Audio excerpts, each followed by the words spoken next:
अपने पिछले ब्लॉग में हमने चेन्नई के एग्मोर स्टेशन से अपने जर्नी की शुरुआत करी थी और हमारा लास्ट डेस्टिनेशन मंडपम स्टेशन था। अब इस ब्लॉग में हम मंडपम स्टेशन से आगे बढ़ेंगे और समुद्र पर बनी रेल ब्रिज, जो कि दुनिया के 5 सबसे खतरनाक रेल यात्राओं में आती है, उसे पार करके रामेश्वरम पहुंचेंगे।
जैसे जैसे हम मंडपम रेलवे स्टेशन से आगे बढ़ते हैं, हमें इंडियन ओशन, जिसे हिंदी में हिंद महासागर से भी जाना जाता है, साफ साफ दिखाई देता है।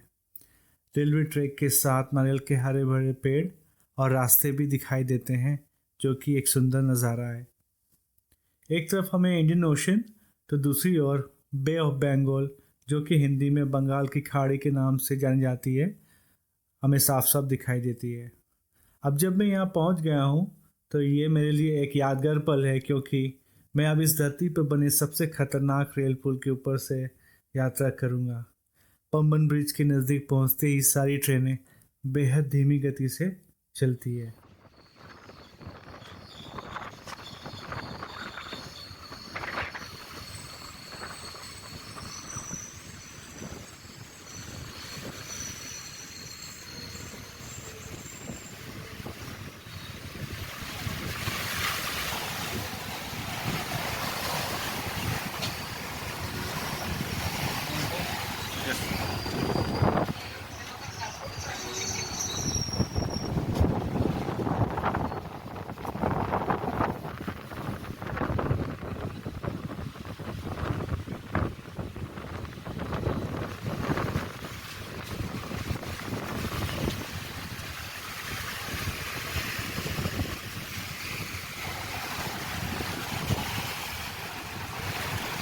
Can I sit? Allow me to sit. Yes, do it. Thank you, sir.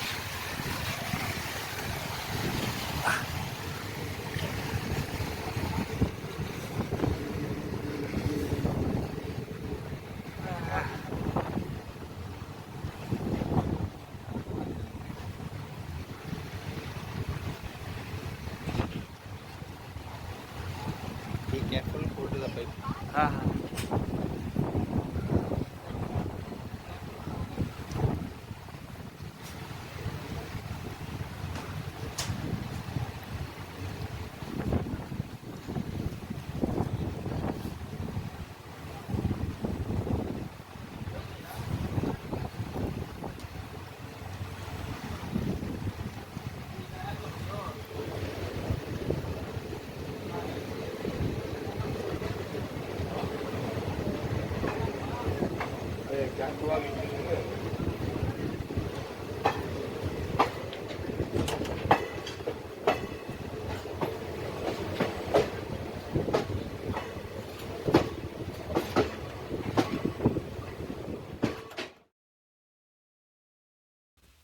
इस पुल के ऊपर मैंने ज़्यादा एडिटिंग नहीं की है और जिस तरह से मैंने इसको शूट किया है उसे वैसे ही यहाँ पर एडिट कर दिया है।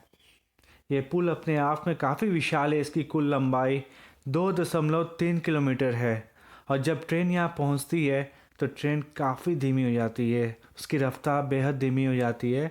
मेरे अनुमान के अकॉर्डिंग ये 10 किलोमीटर प्रति घंटे से भी कम हो जाती है, जिससे इसे इस बड़े से पुल को पार करने में कम से कम 15 मिनट से भी ज़्यादा का वक्त लग जाता है।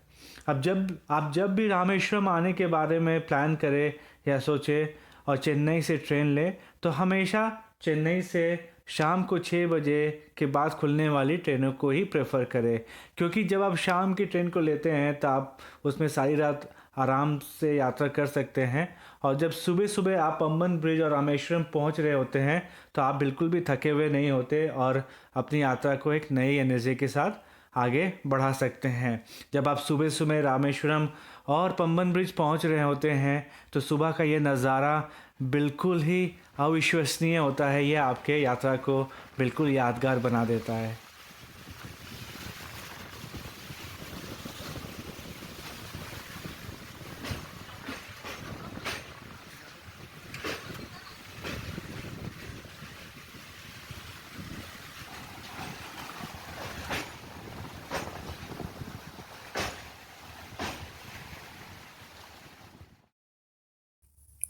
भाई अब जैसे जैसे हम पंबन ब्रिज को पार कर रहे हैं तो इसी बीच मेरे को एक किस्सा याद आता है जो कि काफ़ी इंटरेस्टिंग है, जिसका उल्लेख सीधे सीधे श्री रामचरितमानस और रामायण में मिलता है। होता यूँ है कि जब हनुमान जी को ये पता चल जाता है कि माता सीता कहाँ पर है, जब उनको पता चल जाता है कि माता सीता श्रीलंका में है, अशोक वाटिका में है, तो वो इसकी इन्फॉर्मेशन भगवान राम को देते हैं। जिसके बाद भगवान राम और उनकी सारी सेना रामेश्वरम पहुंच जाती है। तब तो ये रामेश्वरम नहीं था, तब तो ये एक सीधा सा एक जगह हुआ करता था, परंतु जो सेतु पॉइंट है, जो भारत का अंतिम मेन लैंड है, सेतु पॉइंट जो रामेश्वरम धनुषकोडी के जाने के बाद आता है, वहाँ से श्रीलंका सिर्फ 18 किलोमीटर है। ओके, तो होता क्या है कि जब भगवान सेतु पॉइंट पहुंच जाते हैं तो वहां जाने के बाद उनको पता लगता है कि अरे बाप रे, आगे तो इतना बड़ा समुद्र है, हम आगे जाएंगे कैसे, क्योंकि आकाश से आने और जाने के और जो उड़ने की विद्या होती थी उस समय तो वो सारी विद्या सिर्फ उनके पास थी या फिर उनके लोगों के पास थी, जैसे विभीषण, लक्ष्मण, हनुमान जी। परंतु जो उनकी वानर सेना थी उनके पास तो ये विद्या नहीं थी, तो वो लोग कैसे जाएंगे।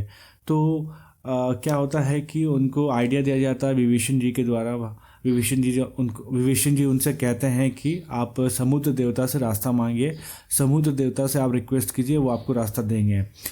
तब क्या होता है कि भगवान राम अपना मन बनाते हैं और बोलते हैं कि वो समुद्र देवता से रास्ता मांगेंगे। हालांकि जो ये आइडिया था, लक्ष्मण जी इसको अपोज करते हैं और बोलते हैं कि ये सही आइडिया नहीं है, क्योंकि आप तो जगत स्वामी हैं, आप तो पूरे जगत के भगवान हैं, आप किसी से रिक्वेस्ट करेंगे ये अच्छा नहीं लगता। आप सीधा सीधा बाण उठाइए और आपके बाण के टंकार की आवाज़ से ही समुद्र देवता बाहर से ही भागा आ जाएगा।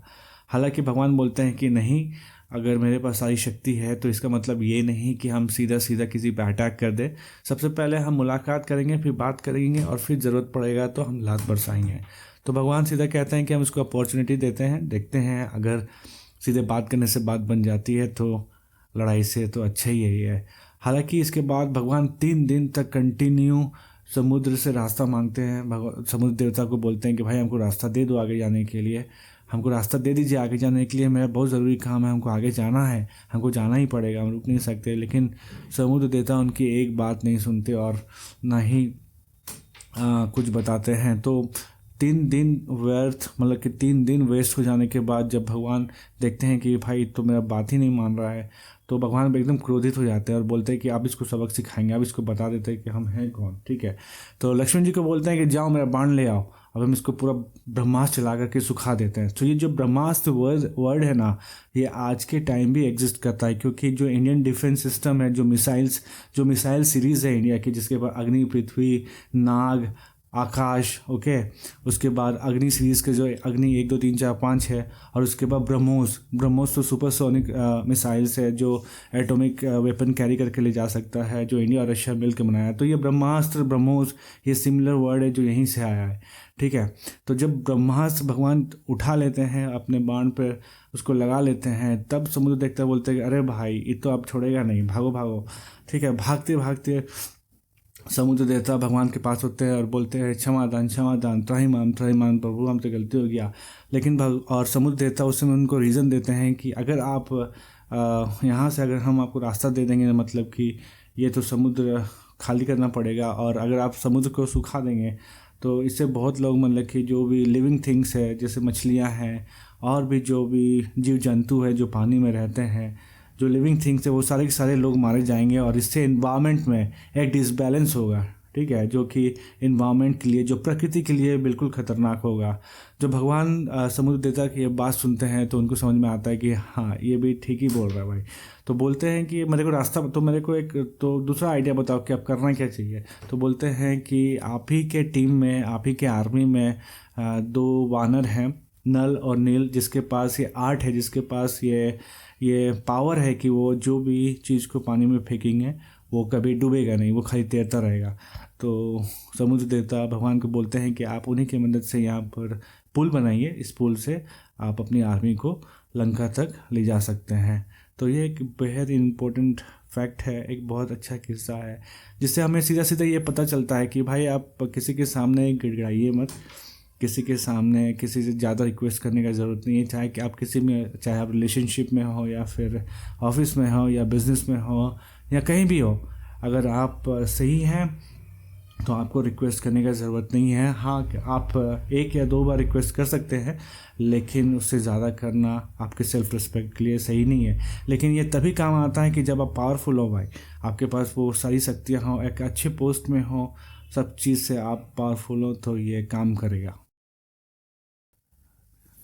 तो भाई अभी हम आपको एक और फैक्ट के बारे में बता देते हैं, एक और इंटरेस्टिंग फैक्ट के बारे में बताते हैं जो कि आपको शायद जानना चाहिए। क्योंकि अभी हम राम सेतु के बारे में बात कर रहे हैं, तो आपको भी बता दूं कि 2005 में एक प्रोजेक्ट चलाया गया था। उस समय जो रूलिंग गवर्नमेंट थी UPA 1 गवर्नमेंट थी, ठीक है। तो उस समय जो प्रोजेक्ट चलाया गया था वो था सेतु समुद्रम जहाज रानी नहर परियोजना, ठीक है। सो ये प्रोजेक्ट था, ठीक है, और ये 25,500 करोड़ रुपए का प्रोजेक्ट था। तो ये प्रोजेक्ट था क्या एक्चुअली में? अभी क्या होता है कि जो भी शिप्स, जो बड़े बड़े शिप्स होते हैं, जो बड़े बड़े जहाज़ होती हैं, ओके, अभी उसको अगर इंडिया से, अगर इंडिया से उसको थाईलैंड, मलेशिया, इंडोनेशिया की तरफ जाना होता है, तो उसको अभी इंडिया से क्या करना पड़ता है कि उसको इंडिया से होते हुए श्रीलंका से घूम करके, नीचे घूम करके वो जाता है थाईलैंड या फिर चाइना या थाईना, मलेशिया, ठीक है, और वियतनाम, जो सारे उधर देश है उसकी तरफ जाता है, कंबोडिया, ऑलराइट। तो अभी ये जो प्रोजेक्ट था, इसका क्या मोटिव था, इसका क्या उद्देश्य था? जो गवर्नमेंट थी उस समय वो चाहती थी कि जो जो राम सेतु है, मीन्स जो सेतु पॉइंट है, वहाँ से लेकर के जो श्रीलंका का बॉर्डर है, ठीक है, वो करीब 45 किलोमीटर का है, ठीक है। तो ये जो बीच का गैप है ना, ये बीच काफ़ी, मतलब कि समुद्र बिल्कुल भी गहरा नहीं है, जैसे हम राम सेतु भी कहते हैं, ठीक है। कई जगहों पे ये ऊपर भी है, कई जगहों पे ये ऊपर मतलब कि बालू का रेत है, और कुछ जगह पे ये नीचे है, लेकिन इतना भी नीचे नहीं है जिसे देखा नहीं जा सकता। ये आसानी से उसमें पत्थर वगैरह देख सकते हैं। नासा भी, इनफैक्ट जो नासा ने अपने सैटेलाइट से जो भी फुटेज, जो भी विजुअल्स लिए हैं, उसको उसने पब्लिश किया है। ये ऑन सारे रिकॉर्ड्स में है, आप उसको चेक कर सकते हो, गूगल में भी चेक कर सकते हो। इसमें नासा ये क्लेम करता है कि यहाँ पर एक लिंक तो है भाई, लिंक तो बना हुआ है। चूँकि नासा एक साइंटिफिक और साइंस बेस्ड ऑर्गेनाइजेशन है, क्योंकि वो हर चीज़ के ऊपर उसको प्रूफ चाहिए। हालांकि वो मानता तो है कि ये एक लिंक है और ये लिंक बना हुआ है, ये साफ साफ दिखता है। जब वो फुटेज भी जब देखते हो तो उसमें बिल्कुल पता चल जाता है कि ये एक लिंक बना है। और अगर हिंदू माइथोलॉजी के अकॉर्डिंग जाएँ तो भाई रामायण में और रामचरितमानस में इसका सीधा सीधा उल्लेख है। तो ये हवा में उड़ के तो नहीं आ गया ना, ये अभी बुक में लिखा, अभी जिसका मन में मुंह उठाया और लिख दिया इसमें कि हाँ हाँ ऐसे पुल बनाया था, ये सब होगा, ऐसे तो नहीं है ना भाई, कहीं तो कोई लिंक तो जुड़ा हुआ है ना। तो अभी क्या है कि गवर्नमेंट बोल रही है कि भाई इसको तोड़ दो, ये जो गैप है, जो राम सेतु से लेकर श्रीलंका के जो बीच का जो 45 किलोमीटर गैप है, जो बिल्कुल छिछला है, जो बिल्कुल मतलब गहरा नहीं है, ठीक है, इसको तोड़ दो, इसको खोद खाद के एकदम गहरा करके एक कैनल बना दो, एक नहर बना दो, ठीक है, जैसे स्वेज कैनल बनाया गया उधर पे, ठीक है, उधर ओमान के साइड पे। जहाँ से बड़े बड़े शिप्स निकलती है, ठीक है। तो वैसे ही एक कैनल बनाएंगे और यहाँ से बड़ी बड़ी शिप्स को पार करेंगे। उससे क्या होगा, उससे कि एक यह होगा कि जो शिप्स को ऐसे घूम करके जाना पड़ता है उसका टाइम बचेगा, जो कि 30 से लेकर 36 घंटा का टाइम होता है, वो टाइम बचेगा। उसके बाद एफर्ट बचेगा, कॉस्ट बचेगा, ठीक है। उसके बाद इंडिया को रेवेन्यू, बहुत सारा रेवेन्यू भी मिलेगा, रेवेन्यू जनरेट होगा, यहाँ से सी ट्रैफिक मिलेगा। इंडिया के पास अपना एक नेवल नेवल बेस होगा, ठीक है, एक स्ट्रॉन्ग नेवल बेस होगा, ठीक है। ये सारा रीजंस दिया गया था और उससे तमिलनाडु को बहुत सारा फ़ायदा भी होगा। लेकिन भाई अगर आपको इतना ही फ़ायदा करना है तो आप इसको, चूँकि ये राम सेतु बना हुआ है तो इसको तोड़ने की क्या ज़रूरत है। और यही नहीं, जब 2005 में जब इसके ऊपर कंट्रोवर्सी हुआ तो उस समय का जो यूपीए गवर्नमेंट था वो बोलता है कि भाई राम सेतु, राम वाम ऐसा कोई चीज़ ही नहीं है, सब सब मतलब कि काल्पनिक है, ठीक है। और इसको लेकर के बहुत ज़्यादा कंट्रोवर्सी हुआ। उसके बाद जो जो भारतीय जनता पार्टी, जो बीजेपी के जो अध्यक्ष थे सुब्रमण्यम स्वामी, उसने सीधा सीधा सुप्रीम कोर्ट पे एक हलफनामा दायर कर दिया, ठीक है। उसके ऊपर कंट्रोवर्सी हुआ, अब फिर ये प्रोजेक्ट रुक गया। उसके बाद सुप्रीम कोर्ट में ये सुनवाई हुई और सुप्रीम कोर्ट ने भी इसको रोक लगा दी, बोला कि नहीं नहीं नहीं नहीं, इसको तोड़ना नहीं है। आप भाई, इसका लिखा हुआ है यहाँ पर रामचरित मानस में, सीधा सीधा इसका उल्लेख है, इसको तोड़ा नहीं है, अब इसका कोई दूसरा ऑल्टरनेट ऑप्शन ढूंढ के लाइए। तो उसके बाद तो गवर्नमेंट बोली नहीं नहीं नहीं नहीं, ऑल्टरनेट ऑप्शन इसका खोजना नहीं है, यही सही है। तो उसके बाद स्टे ऑर्डर लगा दिया, ठीक है। उसके बाद तो 2008 के बाद 2014 में तो नई गवर्नमेंट ही आ गई, उसके बाद से तो ये प्रोजेक्ट स्टार्ट होना ही नहीं है।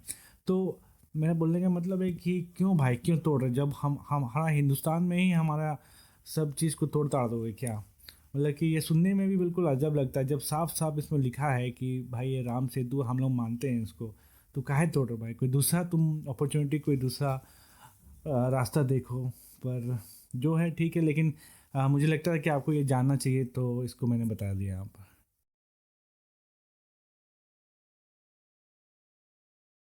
हमारे प्यारे भारत में जिस तरह उत्तर भारत में काशी का महत्व है, उसी तरह दक्षिण में रामेश्वरम मंदिर का भी बेहद महत्व है।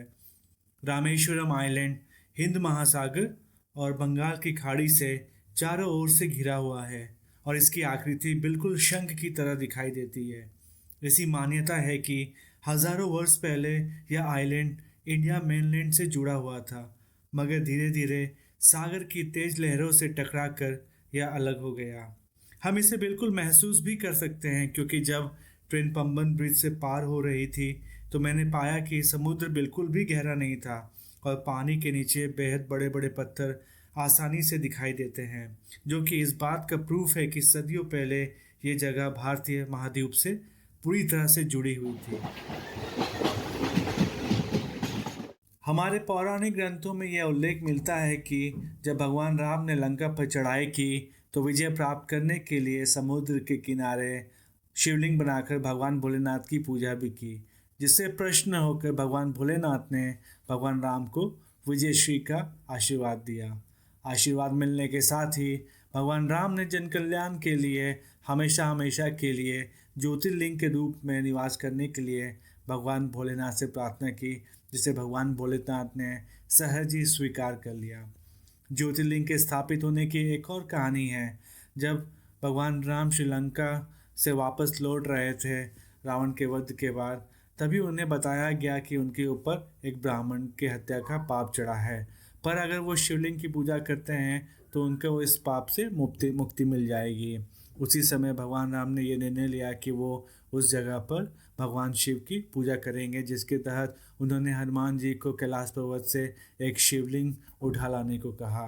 जब हनुमान जी तय समय पर वापस नहीं आ सके और जब पूजा में देरी हो रही थी, तो उसी समय माता सीता ने वहाँ पर रेत से ही एक शिवलिंग बनाया, जिसके बाद भगवान राम ने वहाँ भगवान भोलेनाथ की पूजा की।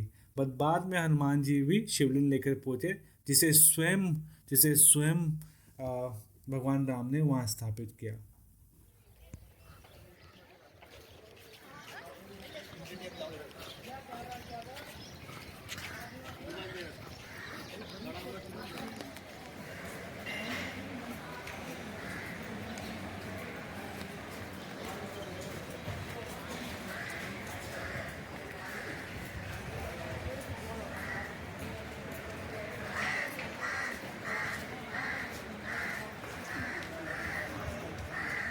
सेतु सुपरफास्ट।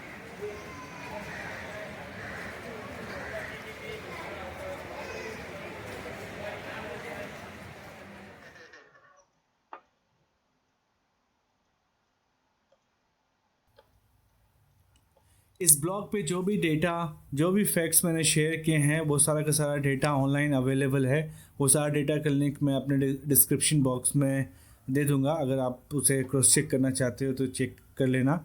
इसके अलावा भी अगर आपको लगता है कि मेरे डेटा प्रेजेंटेशन में कहीं कोई एरर रह गई है या मेरे को कुछ करेक्शन करना है तो मेरे को कमेंट बॉक्स में ज़रूर लिख करके बताना। इसके अलावा अगर कोई जगह ऐसी है जहाँ मुझे जाना चाहिए और उसकी जर्नी दिखाना चाहिए तो मुझे कमेंट बॉक्स में लिख कर ज़रूर बताना। आशा करता हूँ आपको मेरा ये ब्लॉग अच्छा लगा होगा। अब हम मिलते हैं अपने अगले ब्लॉग में।